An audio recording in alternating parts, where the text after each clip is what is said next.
Mauritius, you see the pictures, right?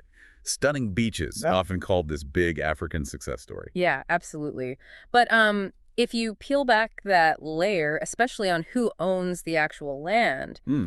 it gets, well, pretty Now, complex. that's what we're digging into today. Exactly. This deep dive is all about the real power dynamics in Mauritius. We're looking at some reports here: land distribution, economic inequality, the influence of certain elite families in big sectors, real estate, sugar, even politics. Okay. And the mission here.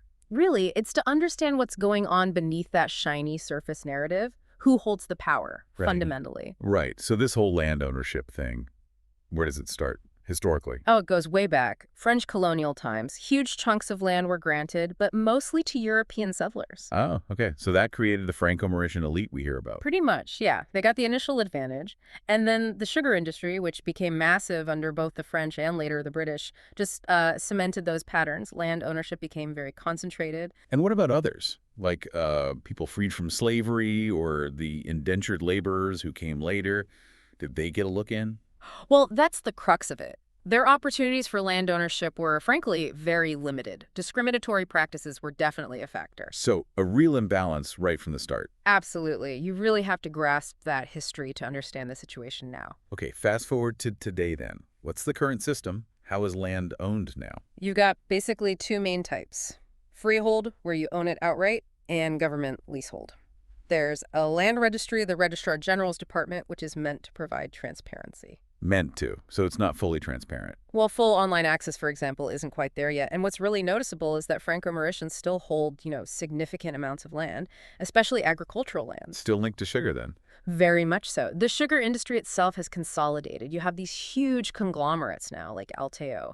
They control thousands and thousands of hectares. We're talking like 9,700 hectares just under sugarcane and even more freehold land. Wow, that's huge.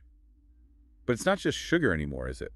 What about real estate? No, definitely not just sugar. Real estate developers are major players now. And that includes foreign companies coming in through these government schemes, the IRS, RES, PDS, the Smart City scheme, all designed to attract foreign money. Right, I've heard of those. Yeah, so you have developers like Two Futures building on prime coastal land, or Novaterra, which is linked to the Terra Group, with something like 7,000 hectares in its land bank. It's a changing picture. So the old sugar power is still there, but it's diversifying.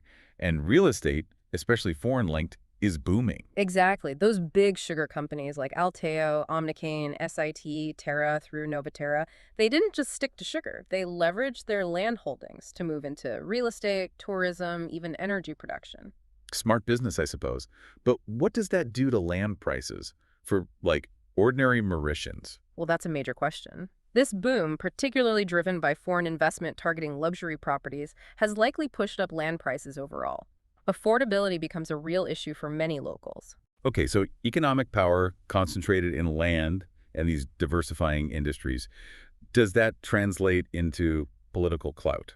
It certainly looks that way. If you look back since maybe the late 1940s, you see the same few influential families popping up across the major political parties. Names like Duval, Berenger, Ramgoolam, Jugnauth. They've been prominent figures for generations. Across different parties, you said. That's interesting. Yeah, it raises questions, doesn't it, about potential conflicts of interest. There have been allegations, things like the Medpoint affair involving a relative of Pravin Jugnauth, or Navin Ramgoolam's bungalow purchase linked to pension funds.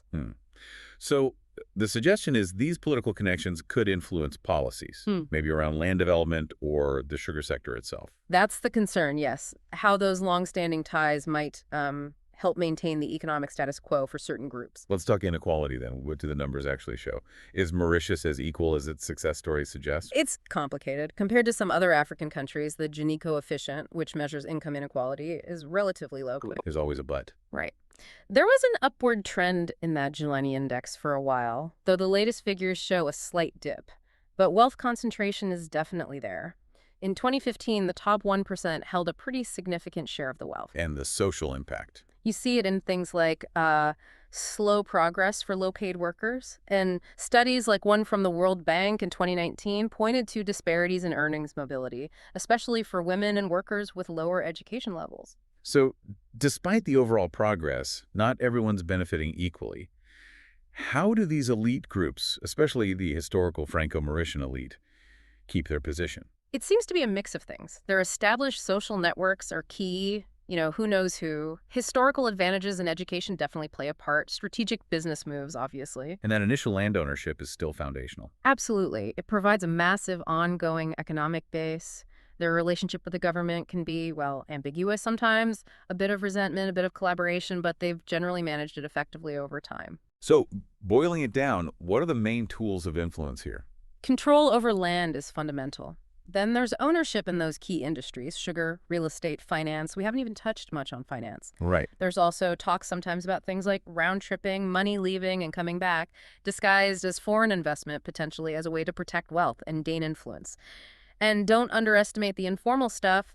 Social clubs, elite schools, they reinforce cohesion. And all this potentially allows influence over politics and policy. That's the logical conclusion, yes. Concentrated economic power often finds ways to translate into political influence. This has been really insightful. It paints a much more nuanced picture than just island paradise. What's the big takeaway for you? For me, it's just how deeply those historical roots of land inequality are still shaping things today. The economy, politics, it all intertwines, raising real questions about whether the development path is truly equitable for everyone. Definitely food for thought. So maybe for you listening, the question to ponder is, what are the real long-term effects of having so much land and economic power concentrated in relatively few hands? And looking ahead, what might it take to create greater equity and transparency in Mauritius?